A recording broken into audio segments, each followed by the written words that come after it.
Hello बच्चों, कैसे हैं? आई होप सभी स्वस्थ होंगे और अपनी तैयारी को बहुत अच्छे से कर रहे होंगे। मेरे प्यारे दोस्तों, आज हम motion in straight line chapter में पीवाई क्यूज़ को लेके आए हैं। जो प्रीवियस ईयर के क्वेश्चंस हैं, जो पास्ट ईयर क्वेश्चन होते हैं, उनको लेके आए हैं। बहुत ही बेहतरीन क्वेश्चन हैं। तो मेरे प्यारे दोस्तों, हमसे जुड़ने के लिए फ़र्स्ट ऑफ ऑल, अगर आप पहली बार ये वीडियो देख रहे हैं तो हमारे चैनल को ज़रूर सब्सक्राइब कर लीजिए। इसी तरीके के क्वेश्चंस आपको अपडेट मिलती रहेगी और बेल आइकन को दबा लीजिए, जिससे आपको रेगुलर वे में अपडेट प्राप्त होती रहे। तो मेरे प्यारे दोस्तों, बिना देरी किए हम चलते हैं पहले क्वेश्चन की ओर। टॉप 10 क्वेश्चन है, अंत तक बने रहें, आपको एकदम मज़ा आ जाएगा। ये एक भूकाल सीरीज है जिसे कहा जाता है, और इसके अंदर बहुत ही शानदार क्वेश्चनों का हमने संकलन किया है। तो बिना देरी किए हम चलते हैं पहले क्वेश्चन की ओर चलते हैं, और ये पहला क्वेश्चन आपके स्क्रीन के सामने। तो देखिए मेरे प्यारे दोस्तों, पहला क्वेश्चन आपके सामने। आप इसको कमेंट बॉक्स में ज़रूर आंसर देते हुए चलिए, साथ साथ मैं देखता हूँ कौन कौन इसका आंसर देगा। ए particle move in A horizontal circle with a constant speed. एक पार्टिकल है जो हॉरिजेंटल सर्किल है, उसके अंदर क्या कर रहा है? मूव कर रहा है। मेरे प्यारे दोस्तों, हॉरिजेंटल सर्किल के अंदर क्या कर रहा है? मूव कर रहा है।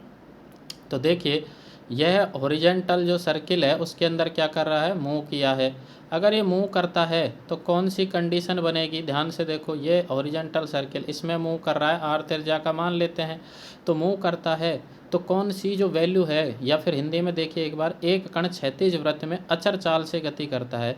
एक क्षैतिज का मतलब हॉरिजेंटल वृत्त में अचर चाल से यानी कांस्टेंट स्पीड से गति करता है। तो इसके लिए क्या चीज़, कौन सी राशि है, कौन सी भौतिक राशि है जो कांस्टेंट रहेगी, अचर रहेगी? तो पहला ऑप्शन आपके लिए, क्या वेलोसिटी कांस्टेंट रहेगी, क्या त्वरण कांस्टेंट रहेगा, गतिज ऊर्जा कांस्टेंट रहेगी, क्या विस्थापन कांस्टेंट? देखो मेरे दोस्तों, यहाँ पर जो वेलोसिटी होता है वो कैसी राशि होती है? सदिश राशि होती है। सदिश का मतलब है वेक्टर क्वांटिटी होता है। क्या होता है? वेक्टर। ये वेक्टर क्वांटिटी होता है। एक्सलेशन भी कैसी क्वांटिटी होती है? वेक्टर क्वांटिटी होती है। गतिज ऊर्जा, ये काइनेटिक एनर्जी है, ये हमारे पास में स्केलर क्वांटिटी होती है। यानी कि कैसी क्वांटिटी होगी? स्केलर, अदिश राशि। अदिश का मतलब जो दिशा पे डिपेंड नहीं होती है, केवल मैग्नीट्यूड पे डिपेंड करती है। विस्थापन, विस्थापन भी कैसी राशि है? सदिश राशि है। तो अब देखो यहाँ पर, जैसे हमने किसी सर्कुलर क्षैतिज वृत्ताकार पथ में कोई कण यदि गति करता है, तो गति करने के दौरान देखिए यहाँ से डायरेक्शन इसकी ये बनेगी, लेकिन जैसे वो यहाँ जाएगा तो डायरेक्शन ये बनेगी, यहाँ पहुँचेगा तो डायरेक्शन ये बनेगी, और यहाँ पहुँचेगा तो डायरेक्शन ये बनेगी। It means every time it has change the it direction, यानी कि यह कण अपनी दिशा को लगातार परिवर्तित कर रहा है। अगर लगातार दिशा को परिवर्तित कर रहा है तो दोस्तों यहाँ पर ये सदिश राशियाँ तो हो नहीं सकती, क्योंकि दिशा पे निर्भर करती। इस दिशा एक तरफ होती तो ये डिस्प्लेसमेंट भी नहीं होगा, त्वरण भी नहीं होगा, वेलोसिटी भी नहीं होगा, और ओनली ऑन क्या होगा यहाँ पर? गतिज ऊर्जा। हमारा राइट ऑप्शन क्या बन जाएगा यहाँ पर? गतिज ऊर्जा बनेगा। तो आपने इसको लॉक कर दिया जाना चाहिए आपके द्वारा कि यहाँ पर स्थिति जो गतिज ऊर्जा है वो कैसी रहने वाली है? अचर राशि रहने वाली है। बहुत अच्छे, शानदार, बेहतरीन। इसी तरीके से कंटिन्यू जवाब देते चले कि यहाँ पर कौन सी राशि? 1/2 m इंटू वी स्क्वायर, यानी कि वेलोसिटी का मैग्नीट्यूड स्पीड के इक्वल रहेगा, चाल के बराबर रहेगा वेग का, लेकिन वह कैसी राशि होती है? Scalar quantity, 1/2 mv square. यदि वेग कम हो गया तो यह इनसाइड अंदर की ओर चली जाएगी, और वेग अधिक हो गया तो यह बाहर की ओर चली जाएगी, अपने पाथ को क्या कर देगी? छोड़ देगी। चलिए नेक्स्ट क्वेश्चन की ओर चलते हैं। किसी पिंड की एक समान वृत्तीय गति को बनाए रखने के लिए आवश्यक बल। देखो, वृत्ताकार पथ में गति करने वाले पिंड पर कौन सा बल लगता है, ये भी पूछा जा सकता था। The force required to maintain the uniform circular motion of a body is. देखो, यूनिफॉर्म मोशन के लिए सर्कुलर, जो यूनिफॉर्म सर्कुलर मोशन है, यूनिफॉर्म का मतलब होता है एक समान। एक समान वृत्तीय गति के लिए कौन से बल की आवश्यकता होती है? और एक समान बल लग रहा है तो उसके मैग्नीट्यूड में, यानी कि स्पीड के मैग्नीट्यूड में कोई परिवर्तन नहीं आता है। तो ऐसे गति के लिए, ऐसे मोशन के लिए यहाँ पर प्यारे बच्चों क्या होता है? अभिकेंद्रीय बल होता है। तो पहला ही ऑप्शन हो गया अभिकेंद्रीय बल। लेकिन देखिए, अभिकेंद्रीय बल अभी देखा था हमने वृत्ताकार पथ में, यानी सर्कुलर मोशन के लिए, यानी सर्कुलर पाथ में मूव करने के लिए जो फोर्स रिक्वायरमेंट होता है वह कौन सा होता है? हमारा अभिकेंद्रीय बल या सेंट्रीपिटल फोर्स होता है। तो ये कहाँ पर लगता है? ऑलवेज भी टुवार्ड द सेंटर, यानी टुवार्ड द सेंटर लगता है। तो यह बल फोर्स हमारे पास में कितना कहलाता है? F C. इसका मान हो जाता है mv स्क्वायर अपॉन में r होता है। अब देखिए, यदि सेंट्रीपिटल फोर्स इनसाइड का जो फोर्स है दोस्तों, ये वाला फोर्स और मोशन जो कर रहा है वह फोर्स दोनों आपस में इक्वल है, तब तक तो इस पाथ पे लगातार कंटिन्यू क्या करता रहेगा, मोशन करता रहेगा पार्टिकल या पिंड जो भी है हमारा। और अदरवाइज ये बाह्य फोर्स यानी सेंट्रीफ्यूगल, जिसको अपकेंद्रीय बोला जाता है, अधिक हो गया तो है, आपने मंगलयान मूवी में देखा होगा, वह अपने पाथ को छोड़ के क्या हो जाता है, दूर चला जाता है। और यदि वेग स्पीड इसकी कम हो गई, ये यूनिफॉर्म नहीं है, एक समान नहीं है, स्पीड कम हो गई तो धीरे धीरे रदरफोर्ड के अनुसार इसकी स्पीड कम होगी, एनर्जी कम होती है, ये सेंटर की ओर केंद्र में गिर जाएगा। तो यहाँ पर इसको यूनिफॉर्म बनाए रखने के लिए, मोशन को बनाए रखने के लिए कौन सा फोर्स रिक्वायर्ड है, कौन सा जिम्मेदार है, रेस्पॉन्सिबल कौन है, अभिकेंद्रीय बल। घर्षण बल क्या होता है, घर्षण होता है टू, जब कोई भी दो सरफेस होती हैं जब रिलेटिव मोशन करती हैं तो वो एक दूसरे के जो मोशन है उसका क्या करती हैं, अपोज करती हैं, रिलेटिव मोशन का अपोज करती हैं, तो फ्रिक्शनल फोर्स बन जाता है। रेजिस्टेंस क्या होता है, रेजिस्टेंस होता है resist the flow of current, या जो रेजिस्ट होता है फ्लो ऑफ चार्ज होता है, या जो हमें विद्युत धारा के मार्ग में जो बाधा उत्पन्न करने वाला कारक होता है वह क्या कहलाता है, प्रतिरोध कहलाता है। उपरोक्त में से कोई नहीं, तो इसका आंसर तो हमें ऑलरेडी मिल चुका है। चलिए नेक्स्ट क्वेश्चन की ओर चलते हैं। बहुत ही बेहतरीन क्वेश्चन आपके लिए सेलेक्ट किए गए हैं। यांत्रिक घड़ी के सेकंड वाले कांटे का कोणीय वेग होगा। देखो, यांत्रिक घड़ी हमारे पास होती है मैकेनिकल घड़ी, जिसमें क्या होती हैं, तीन हैंड्स होते हैं या तीन सुई होती हैं। एक होता है सेकंड वाली सुई जो सबसे बड़ी होती है, एक मिनट वाली होती है और एक होती है घंटे वाली सुई। अब देखो यहाँ से जो सेकंड वाली सुई है वह एक चक्कर में कितने में, एक साइकिल में या एक चक्कर में कितना घूमती है, कितना घूमेगी दोस्तों, यहाँ पर 60 सेकंड घूमेगी। अब हमें क्या निकालना है, उसका कोणीय वेग। कोणीय वेग क्या होता है, कोणीय विस्थापन बटे में समय। तो यहाँ पर हम इसको कोणीय वेग को यानी कि एंगुलर जो velocity of the second hand of A mechanical clock will be, यानी कि वेलोसिटी कौन सी पूछी है यहाँ पर, एंगुलर वेलोसिटी। तो यहाँ पर एंगुलर वेलोसिटी के बारे में हम बात कर रहे हैं, तो ये एंगुलर वेलोसिटी है, ये एंगुलर वेलोसिटी। एंगुलर वेलोसिटी होती है एंगुलर डिस्प्लेसमेंट। ये क्या होगा यहाँ पर, एंगुलर डिस्प्लेसमेंट, ये एंगुलर डिस्प्लेसमेंट बनेगा हमारे यहाँ पर।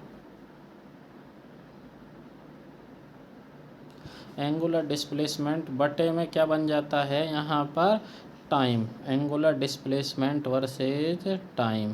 तो यहाँ पर देखिए, एक चक्कर को पूरा करने में ये ऐसे चलेगी, सेकंड वाली सुई एक चक्कर पूरा करने में एंगुलर डिस्प्लेसमेंट यानी कि कोणीय विस्थापन कितना हो जाता है, यहाँ पर 2 पाई होता है, 2 पाई रेडियन चलता है। और टाइम कितना लेता है, एक चक्कर पूरा चक्कर लगाने में कितना टाइम लेता है, 60 सेकंड लेता है।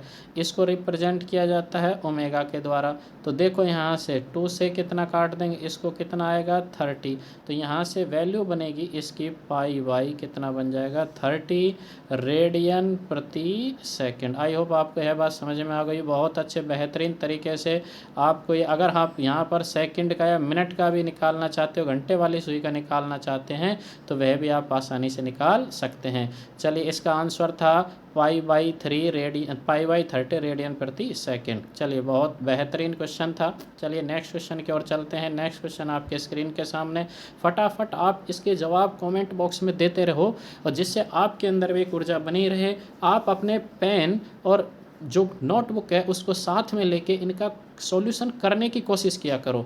अगर बगैर आपने अभ्यास किए इन प्रश्नों को एक बार केवल देखने की कोशिश की, तो देखने से कोई भी सॉल्यूशन हल नहीं होता है। तो आप भी मेरे साथ लगातार इनको सॉल्व करते रहें और कमेंट बॉक्स में मुझसे पहले जवाब देने की कोशिश करें। चलिए नेक्स्ट क्वेश्चन है यहाँ पर, एक वस्तु उत्तर दिशा में 6 मीटर, पूर्व दिशा में 8 मीटर तथा ऊर्ध्वाधर ऊपर की ओर 10 मीटर गति करती है। तो आपको इसमें विस्थापन बताना है। और विस्थापन देखिए यहाँ पर एन ऑब्जेक्ट, यानी कोई भी एक ऑब्जेक्ट है, एक ऑब्जेक्ट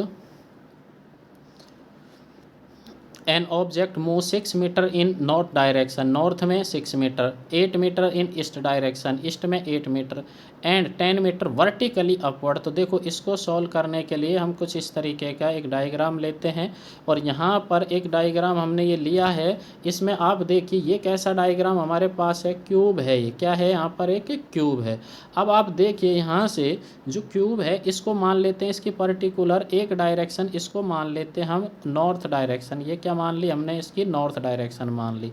अब जैसे ये नॉर्थ है, नॉर्थ में कितना चल रहा है, यहाँ पर ये चल रहा है 6 मीटर, कितना चला 6। इसके बाद में ये हो गई ईस्ट, ईस्ट में कितना चल रहा है, यहाँ पर चल रहा है 8। अब यहाँ से ऐसे गया ये, और फिर बाद में यहाँ जाके कहाँ जा रहा है, वर्टिकली अपवर्ड, और वर्टिकली अपवर्ड डायरेक्शन में कितना चल रहा है, ये वर्टिकली अपवर्ड डायरेक्शन में चल रहा है यहाँ पर ये 10 मीटर। आप देखिए तो ये इसकी इनिशियल पोजीशन थी दोस्तों, यहाँ पर ये इनिशियल, और ये वाली कौन सी पोजीशन है, इसकी फाइनल यानी कि बी पोजीशन। अब आपको ये डायगोनल जो दिखाई दे रहा है, ये वाला डायगोनल यहाँ से यहाँ तक की सीधी दूरी निकालनी है। तो ऐसे क्वेश्चंस आपने बहुत किए होंगे कि एक रूम के अंदर सबसे लंबे यानी कि कितनी लंबाई का कोई पाइप आ सकता है, बांस आ सकता है। तो ऐसे क्वेश्चनों को सॉल्व करने के लिए डायगोनल्स में जो जितने भी इसके डायगोनल, जितने भी आर्म हैं, तो क्यूब की जितनी भी भुजाएं, उन सभी का क्या किया जाता है, वर्ग किया जाता है, अंडर रूट ले लिया जाता है। तो इसकी जो लेंथ है या ए बी का जो डिस्टेंस है, उसको मेजर करने का लिए बहुत ही शानदार कॉन्सेप्ट है। अंडर रूट ऑफ यहाँ पर क्या बनेगा, ए स्क्वायर यानी कि कोई एक भुजा का स्क्वायर प्लस में दूसरी भुजा का स्क्वायर प्लस में तीसरी भुजा का स्क्वायर, यानी कि वन साइड का स्क्वायर, सेकंड साइड का स्क्वायर, थर्ड साइड का स्क्वायर का अंडर रूट या वर्गमूल। तो देखिए यहाँ पे एक भुजा 6 का स्क्वायर बनेगा, प्लस में कितने का बनेगा, 8 का स्क्वायर, प्लस में कितना बन गया, 10 का स्क्वायर। ये क्या हो गई, इसकी मान लो थिकनेस हो गई, ये लेंथ हो गई, ये हाइट हो गई। तो ये तीनों हो गए, इनका हमने क्या कर दिया, यहाँ पर अंडर रूट कर दिया है। अब इसको ओपन करेंगे, 36 बनेगा, 6 का स्क्वायर, 8 का स्क्वायर कितना बनेगा, 64 बनेगा, और 10 का स्क्वायर कितना बनेगा, 100 बनेगा। कितना बना यहाँ पर दोस्तों बताइए, 100 बनेगा। जैसे हमने इसको सोल्व किया तो बताओ, 36 प्लस में 64 फिर से कितना हो गया, 100, और ये 100 मिलके कितना बनेगा, 2 × 2 में कितना बनेगा, 100, यानी कि 200 बना, 200 बन गया। और इसको जब सोल्व करेंगे यहाँ पर, तो ए बी यानी कि ए बी विस्थापन, विस्थापन क्या होता है, शॉर्टेस्ट डिस्टेंस। तो शॉर्टेस्ट डिस्टेंस कितना बनेगा अब यहाँ पे, तो ये देखो 100 का तो बाहर आएगा 10, वर्गमूल में से जब बाहर निकलेगा तो 10 आ गया बाहर, और ये 2 है जो वर्गमूल के अंदर यानी कि अंडर रूट में ही रह जाएगा। इसका मान किस में होगा, मीटर में। ये तो है विस्थापन, क्या है, विस्थापन, ये विस्थापन है।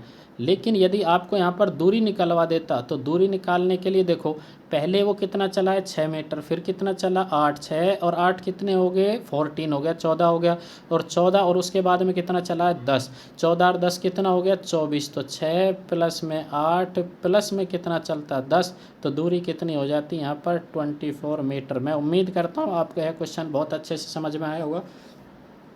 इसमें देखो, पहले वो धरातल पर हॉरिजेंटल 6 चला, फिर हॉरिजेंटल पूर्व दिशा में 8 चला, और उसके बाद में वर्टिकली अपवर्ड चला है ऊपर की ओर। तो विकर्ण ए से ये वाला बी बिंदु बना है, यानी कि घन के अंदर डायगोनल बना है, कंप्लीट डायगोनल। और कंप्लीट डायगोनल जो होता है सबसे बड़ा विकर्ण होता है ए स्क्वायर बी स्क्वायर सी स्क्वायर। चलिए नेक्स्ट क्वेश्चन, बहुत ही बेहतरीन क्वेश्चन था। एक व्यक्ति 30 मीटर उत्तर की ओर तत्पश्चात 40 मीटर पूर्व की ओर चलता है। अब देखो यही क्वेश्चन है आपके पास में, एक व्यक्ति कहाँ चल रहा है, उत्तर की ओर चल रहा है, कितना चल रहा है, 30 मीटर चल रहा है। तत्पश्चात वह पूर्व दिशा की ओर कितना चलता है, 40 मीटर चलता है। अब देखो आपको पता है विस्थापन क्या होता है, विस्थापन होता है shortest distance between initial and final position. तो यहाँ से चला और यहाँ बी बिंदु पे पहुँचा, इन दोनों के बीच की सीधी दूरी निकालनी हमें। तो सीधी दूरी निकालेंगे तो ये सीधी दूरी इसके विकर्ण के बराबर होगी, यानी कर्ण या जो हमारे पास डायगोनल होता है इसके बराबर हो गई। तो यहाँ पर पाइथागोरस प्रमेय से यहाँ कितना बना, 90 डिग्री। तो ये विकर्ण जो है हमारा, ये कर्ण जिसे कह सकते हैं डायगोनल, तो ये कितना बनेगा, अंडर रूट ऑफ हमारे पास में कितना बनेगा, 40 का स्क्वायर प्लस में कितना बनेगा, 30 का स्क्वायर। तो देखो 40 का स्क्वायर और 30 का स्क्वायर, 40 का स्क्वायर कितना होता है, 1600, प्लस में 30 का स्क्वायर कितना बनेगा हमारे पास में, 900।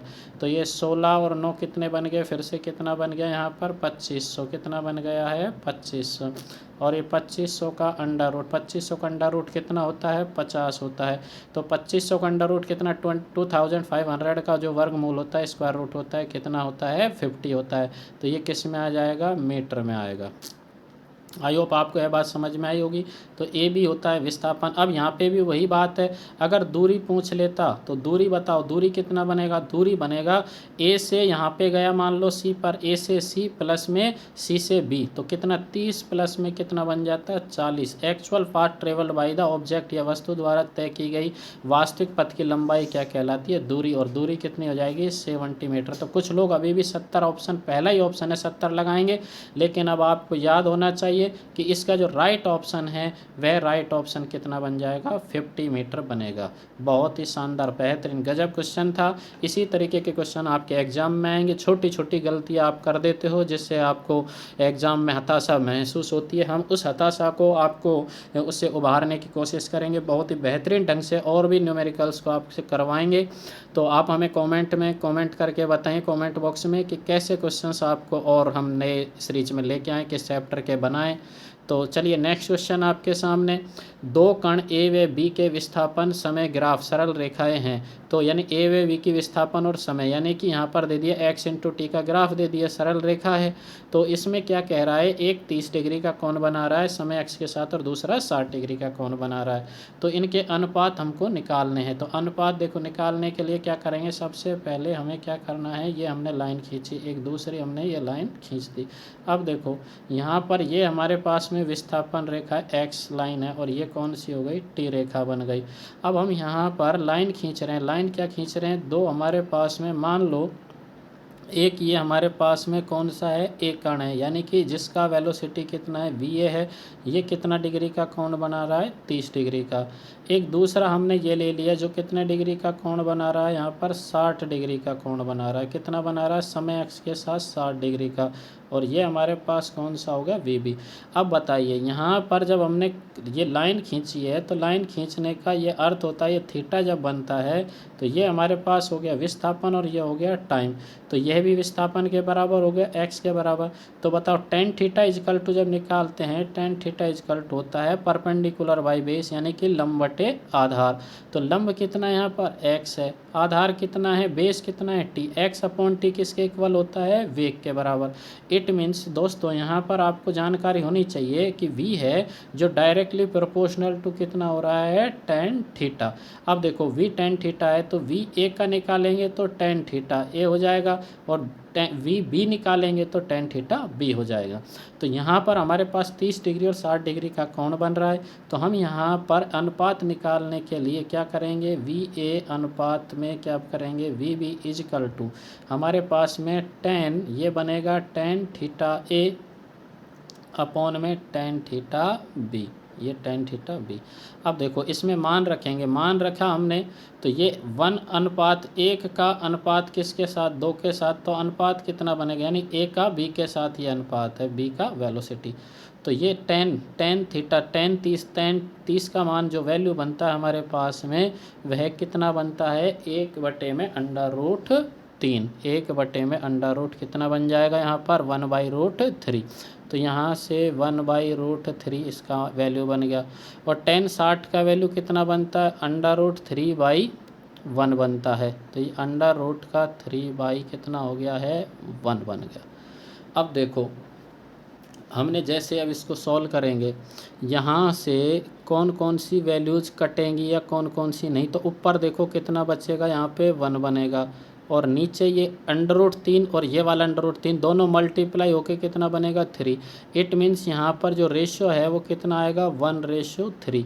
तो ऑप्शन देखिए, क्या 1/2 है, क्या नहीं है, क्या 1/√3 होगा, क्या नहीं होगा, √3 नहीं होगा, कितना होगा 1/√3 होगा, यानी 1/1/3 हमारा राइट ऑप्शन यहाँ पर बनेगा, किसका, VA/VB का बनेगा।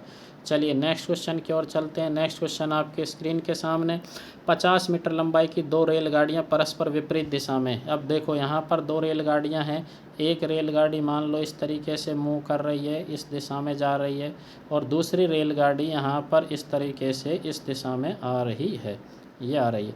दोनों एक की स्पीड कितना दे दिया यहाँ पर 10 मीटर प्रति सेकंड और दूसरा दे दिया है 15 मीटर प्रति सेकंड।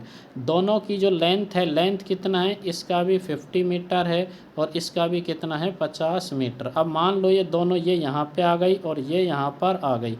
अब देखो इस समय दोनों की कुल लंबाई यहाँ से यहाँ तक की कुल लंबाई कितनी बनेगी, 100 मीटर बनेगी, 100 मीटर। समय निकालने के लिए आपके पास एक सूत्र होता है, समय रिलेटिव जो वेलोसिटी होता है वो निकाली जाती है, सापेक्षिक वेग निकाला जाता है। तो two train of length 50 metre are moving in the opposite direction at the speed of 10 metre प्रति second and 15 metre per second, how much time will they cross each other, वो एक दूसरे को कितने समय में क्रॉस करेंगे। अब देखो टोटल लेंथ कितनी हो गई, 100 मीटर हो गई। अब यहाँ पर एक समय का फॉर्मूला जो होता है, वह समय का फॉर्मूला, टाइम का जो फॉर्मूला होता है वो क्या होता है, यहाँ पर देखिए समय बराबर होता है कुल दूरी यानी कि टोटल डिस्टेंस बटे में सापेक्षिक वेग। क्या होता है, सापेक्षिक वेग। अब ये सापेक्षिक वेग क्या होता है, इसके बारे में डिस्कस कर लेते हैं। कुल दूरी का मतलब है x1 प्लस में क्या है x2, यानी कि ये ट्रेन मान लेते हैं इसकी दूरी x1 है लंबाई और इसकी कितनी है x2 या L1 L2। अब देखो सापेक्षिक वेग का मीनिंग क्या है, ये होता है v1 प्लस माइनस का कितना होता है v2। यदि दोनों समान दिशा में गति कर रहे हैं तो यहाँ पर आता है माइनस, और जब दोनों अपोजिट दिशा में जब गति कर रहे हैं तो यहाँ क्या आ जाता है, प्लस आ जाता है। यानी कि अपोजिट का मीनिंग होता है जब वो एक दूसरे के आमने सामने गति कर रहे हैं तो जल्दी से क्या हो जाएगा, समय क्या लगेगा कम, वो जल्दी से क्या करेंगे, ट्रेन एक दूसरे को क्रॉस करेंगी। तो देखो लेंथ कितना 50 प्लस 50 कितनी होगी, ट्रेनों की लेंथ 50 प्लस 50 100 बटे में पहली का वेग कितना है 15 और दूसरी कितनी है 10, तो 10 प्लस में कितना हो गया 15। ये यहाँ से वैल्यू हमारे पास में, इसको सॉल्व किया हमने, सॉल्व करेंगे तो ऊपर कितना आ गया 100 और नीचे कितना आ गया 25। तो आई होप आपको यह बात समझ में आ गई होगी। टाइम कितना लगेगा, 25 से कम 25 फोर जा 25 फोर जा कितना होता है 100, यानी कि कितना आ गया 4 सेकंड। बहुत ही बेहतरीन क्वेश्चन था। यदि यहाँ पर सेम डायरेक्शन का आ जाता तो आपको कुछ नहीं करना, केवल यहाँ पर माइनस चिन्ह ले लेना था। प्लस चिन्ह हमने क्यों लिया है, क्योंकि दोनों विपरीत दिशा में अपोजिट डायरेक्शन में मूव कर रही थी। अपोजिट डायरेक्शन मूव करने के कारण समय कम लगता है और डिनोमिनेटर का वैल्यू अधिक होने के कारण टाइम क्या हो जाता है, कम हो जाता है। चलिए नेक्स्ट क्वेश्चन। तुरंत आप भी इसी तरीके से जवाब देते रहें। क्वेश्चन का आंसर आपका क्या आता है, देखते हैं कौन सबसे पहले इसका जवाब देगा। और कमेंट बॉक्स में आप अपनी उपस्थिति दर्ज कराते रहें। अपने दोस्तों के साथ वीडियो को अधिक से अधिक शेयर कीजिए जिससे वो भी इसका लाभ उठा सके। नेक्स्ट क्वेश्चन नंबर 8 आपके स्क्रीन के सामने, फटाफट इसका आंसर दीजिए। देखते हैं कौन कौन उपस्थित है यहाँ पर, हम इम्प्रेस करिए। यहाँ पर एक पिंड ऊर्ध्वाधर ऊपर की ओर 100 मीटर प्रति सेकंड के वेग से फेंका जाता है तो यह कितने समय में वापस लौट आता है। अब देखो किसी पिंड को, ऑप्शन है इंग्लिश में देखिए, a body thrown vertically upward at a velocity of 100 metre प्रति second, in how much time will it return back. यानी कि किसी पिंड को हम क्या कर रहे हैं, 100 मीटर प्रति सेकंड से ऊपर की ओर क्या कर रहे हैं, फेंक रहे हैं। तो हमने किसी पिंड को ऊपर की ओर 100 मीटर प्रति सेकंड से फेंका तो वह कितने समय पश्चात वापस लौट आएगा। अब देखो यहाँ जाने में समय कितना लगा होगा t1 और आने में समय कितना लगा है t2। यदि हम एक समय को फाइंड कर लें और टोटल टाइम निकलेगा तो कितना निकलेगा, t1 प्लस में कितना बनेगा t2। एक समय निकाल लिया हमने तो उसका क्या कर देंगे, दुगना कर देंगे। तो हम या इसको क्या कर सकते हैं, 2t1 कर सकते हैं, क्योंकि एयर रेजिस्टेंस को हम यहाँ पर मिनिमाइज मानेंगे, नेग्लिजिबल मानेंगे।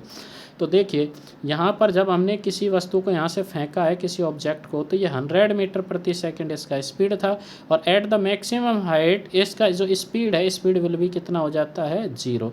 इनिशियल वेलोसिटी इज़ द कितना है 100 मीटर पर second and the final velocity कितना हो जाता है 0 हो जाता है।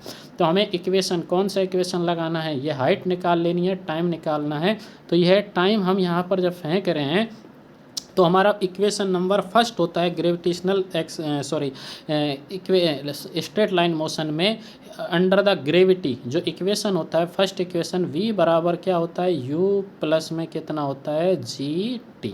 अब देखो u कितना दे रखा है, यहाँ पर 0 दे रखा है, इज इक्वल टू यू कितना है यहाँ पर 100 है। अब देखिए जब अपवर्ड होता है तो जी का मान कैसे लिया जाता है माइनस का कितना 10, और टी हमें क्या करना है फाइंड आउट करना है। तो देखो ये कितना बनेगा 100 इज इक्वल टू कितना बनेगा 10t। अब हमें टी निकालना है तो टी इज इक्वल टू कितना बनेगा 100 बटे में कितना बनेगा 10 इज इक्वल टू कितना बनेगा 10 सेकेंड। आई होप आपको ये अभी केवल अपवर्ड डायरेक्शन में जाने का टाइम है। अब आपको पता है जब एक तरफ यानी कि अपवर्ड केवल मैक्सिमम हाइट को गेन करेगा तब टाइम 10 सेकेंड है, तो यह वापस रिटर्न जब होगा तो भी 10 सेकेंड लेगा। तो 2 इंटू में कितना कर देंगे 10 और 2 गुणा में 10, कितना आंसर हो जाएगा इसका 20 सेकेंड। बहुत ही बेहतरीन क्वेश्चन। देखो क्या 5 ऑप्शन है क्या, नहीं है। 10 ऑप्शन नहीं है। कुछ व्यक्ति क्या सोचेंगे इसका आंसर 10 लगाएंगे, क्यों? क्योंकि केवल एक तरफ का डायरेक्शन ही मेजर कर पाएंगे और वो 10 ऑप्शन पहला ही ऑप्शन मिलेगा उसको लगा के खुश हो जाएंगे। बाहर निकलेंगे तो अपने दोस्त बताएंगे कि उसमें तो आंसर 20 होने वाला था। तो इसका राइट ऑप्शन क्या होने वाला है 20। बहुत ही बेहतरीन क्वेश्चन। चलिए नेक्स्ट क्वेश्चन की ओर बढ़ते हैं। एक गेंद 20 मीटर ऊंची इमारत की छत से गिराई जाती है। 1 सेकंड की समाप्ति पर गेंद की चाल होगी। देखो 1 सेकंड की समाप्ति पर गेंद की चाल। अब ये यहाँ पर कोई हाइट है, कितनी हाइट दे दी है यहाँ पर 20 मीटर। कितना दे दिया है 20 मीटर। और यहाँ से किसी गेंद को छोड़ने पर U is equal to always भी कितना होता है 0, यानी कि फ्री फॉल जब किया जाता है तो यू इज इक्वल टू 0। अब वह कितना क्या कर रही है, a body is drop from the roof of a building 20 metre high at the end of 1 second. At end of 1 second, 1 second के पश्चात the speed of the ball will भी, 1 सेकेंड के पश्चात, यानी कि अब वो यहाँ से 1 सेकेंड चल रही है तो टी बराबर कितना है 1 सेकेंड। 1 सेकेंड के पश्चात वेग कितना होगा। तो वही काम फिर से हमें equation straight line motion equation में मोशन अंडर द ग्रेविटी का इक्वेशन नंबर फर्स्ट निकालिए। v is equal to U plus में कितना बनेगा जी टी। अब देखिए बॉल कहाँ जा रही है डाउनवर्ड, तो जी का वैल्यू कितना ले लिया पॉजिटिव, और जी का take G is equal to कितना ले रहे हैं 10 मीटर प्रति सेकेंड स्क्वायर। तो यहाँ पर हमने जैसे ही वैल्यू रखा v का मान तो अब हमें फाइंड आउट करना है 1 सेकेंड के पश्चात। t बराबर कितना 1 सेकेंड। तो 1 सेकेंड में क्या वेग होने वाला है 1 सेकेंड के पश्चात। तो देखो u का मान इनिशियल वेलोसिटी क्या होता है, इनिशियल वेलोसिटी 0 होता है, प्लस में जी का मान कितना है 10 है, और यहाँ टी का मान भी कितना है 1 सेकेंड। तो v इजकल टू यहाँ पर कितना बनेगा 10 मीटर प्रति सेकेंड बनेगा। आई होप आपको यह बात समझ में आई होगी। कौन सी इक्वेशन हमने first equation motion under the gravity A equal to G put किया है। तो क्या 5 हो गया, क्या नहीं हो गया 10 होगा, हाँ सर 10 होगा। इसका करेक्ट ऑप्शन कितना हो जाएगा 10 मीटर पर सेकेंड। 20 नहीं होगा, 2 मीटर प्रति सेकेंड नहीं होगा। तो इसका राइट ऑप्शन कितना हो जाएगा, इसको लॉक किया जाए 10 मीटर प्रति सेकेंड। तो कौन कौन है जिनका ये क्वेश्चन गलत हो गया ज़रूर कमेंट बॉक्स में बताएं, और सही हुआ है वो अपना आंसर ज़रूर लिखते हैं एक बार। नेक्स्ट क्वेश्चन, इस क्वेश्चन में कई और भी रीजन्स हो सकते थे लेकिन हम नेक्स्ट क्वेश्चन ले रहे हैं। देखिए नेक्स्ट क्वेश्चन आपके स्क्रीन के सामने। एक गेंद 20 मीटर ऊंची, वही क्वेश्चन है, एक गेंद 20 मीटर ऊंची इमारत की छत से गिराई जाती है तब 1 सेकंड में तय की गई दूरी होगी। तो बहुत ही बेहतरीन। देखो a ball is dropped from the roof of a building 20 metre high, then the distance covered in 1 second. T बराबर कितने में, टी इजकल टू 1 सेकेंड में तय की गई दूरी कितनी होगी, distance covered in 1 second will be. अब देखो क्या 10 मीटर होगी, 5 मीटर होगी, 20 होगी या 5.5 मीटर होगी। अभी हम देखते हैं इसको करके। वही कंडीशन हमारे पास में कितना है, वही 20 मीटर है, लेकिन यहाँ से छोड़ेंगे u इजकल टू फिर से 0 और t इजकल टू कितने पे 1 सेकेंड में तय की गई दूरी डिस्टेंस कितनी होगी। तो देखो यहाँ पर हम किससे निकालेंगे, सेकंड इक्वेशन और मोशन अंडर द ग्रेविटी, सरल रेखा के गति के समीकरण 3 जिनमें सेकंड समीकरण होती है s बराबर यू टी प्लस में कितना होता है 1/2 जी इंटू में कितना होता है टी स्क्वायर। अब देखो u बराबर कितना है यहाँ पे फिर से 0 प्लस में 1/2 जी का मान कितना यहाँ पर मान पुट किया हमने, जी का मान है 10 और टी का मान 1 का स्क्वायर 1 होता है। तो यहाँ पर वैल्यू कितना बनेगा 2 एकम, ये 2 से कटेगा और ये कितनी बार 5 बार। तो इसका वैल्यू हमने कितना बना यहाँ पर, तो ये वैल्यू बनेगा 5 कितना बनेगा, मीटर बनेगा। तो डिस्टेंस कितना ट्रेवल किया इसने, एस इजकल टू 5 मीटर।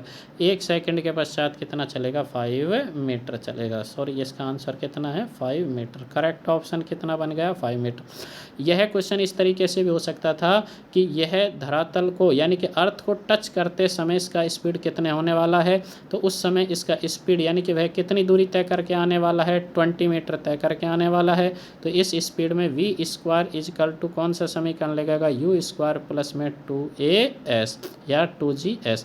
अब देखो v का वैल्यू तो v है, s ये u कितना हो गया, 0 हो गया, प्लस में 2 गुणा में कितना बनेगा, 10 गुणा में कितना बनेगा, यहाँ पर s का मान भी कितना है, 20। अब इसको कैसे कह सकते हैं, v बराबर दूसरा वैल्यू होता है √2gh, और √2gh का मतलब है यहाँ पर 2 गुणा में कितना, 10, 2 × 10 इंटू में हाइट ऑफ 20, और इसको जब सॉल्व करेंगे तो 2 दूनी 4, और ये टोटल कितना बन जाता है, 400, और 400 का जो √ बनता है वह वैल्यू हमारे पास कितना बन जाएगा, 20 मीटर प्रति सेकंड। यानी कि जब धरातल से टकराएगा वो 20 मीटर ऊंचाई से, तो उसका स्पीड टकराते समय कितना बन जाएगा, 20 मीटर प्रति सेकंड। तो मेरे प्यारे दोस्तों, मैं उम्मीद करता हूँ आपको यह सीरीज बहुत ही अच्छी लगी होगी, और आप केवल अभ्यास करते रहिए, इसी तरीके के क्वेश्चंस हम लेके आते रहेंगे। और आप कमेंट करके ज़रूर बताइए कि आपको यह सीरीज़ कैसी लगी है, और अपने दोस्तों के साथ अवश्य शेयर कीजिए। मेरे प्यारे दोस्तों, आप अपने जज्बे को बरकरार रखिए, कोशिश करते रहिए, मेहनत करने वालों की हार नहीं होती है। करत करत अभ्यास जड़मत हो सुजान, रस्सी आवत जाओ तेज सिल पर पड़त निशान। तो मेरे प्यारे दोस्तों, अभ्यास तो वह एक तरीका है, वह औजार है जो सिल पर यानी कि पत्थर के ऊपर भी निशान पटक देता है, जबकि यह तो हमारा माइंड है जिसको हम कुछ कर सकते हैं। तो एवरीथिंग इज़ पॉसिबल, केवल आपको क्या करना है, वह विचार अपने मस्तिष्क में लाना है। तो विचार लेके आइए दोस्तों, और सब कुछ संभव हो जाएगा। Thank you my dear friends, everyone, thank you for watching. मिलते हैं नेक्स्ट सेशन में। नए सेशन का आप ज़रूर कमेंट बॉक्स में नाम दीजिए कि कौन से चैप्टर से बनाएं, अदरवाइज़ हम प्रोजेक्टाइल मोशन पे लेके आ रहे हैं। Thank you.